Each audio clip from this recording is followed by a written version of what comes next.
కాంగ్రెస్ పార్టీపై తీవ్ర స్థాయిలో మాజీ మంత్రి హరీష్ రావు ధ్వజమెత్తారు. రైతు హామీల అమలులో కాంగ్రెస్ ప్రభుత్వం పూర్తిగా విఫలమైందని ఆరోపించారు.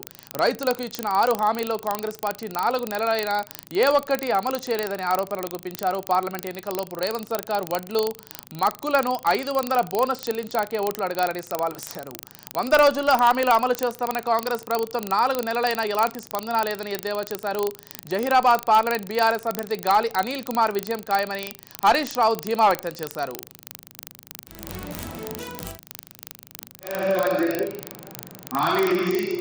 ఇప్పుడు రిక్త హస్తాన్ని అందించింది కాంగ్రెస్ పార్టీ. రైతులకు 6 హామీలు ఇచ్చారు, ఒక్క హామీ కూడా అమలు చేయాలి.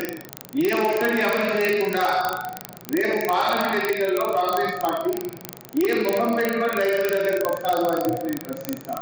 రైతులకు ఇచ్చిన హామీల అమలు పైన నేను చర్చకు సిద్ధం.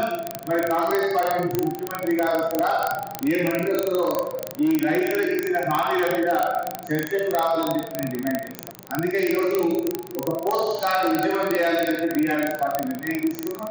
రాష్ట్ర వ్యాప్తంగా రైతులందరూ కూడా రేవంత్ రెడ్డి గారిని పార్లమెంట్ ఎన్నికల్లోపు వడ్లకు మక్కలకు మీరు ఇచ్చిన మాట ప్రకారంగా 500 బోనస్ ఇవ్వాలని ఇలా ఆయన డిమాండ్ చేస్తూ పెద్ద ఎత్తున వేలాది లక్షలాది పోస్ట్ కార్డులను రేవంత్ రెడ్డికి రాయాలని చెప్పి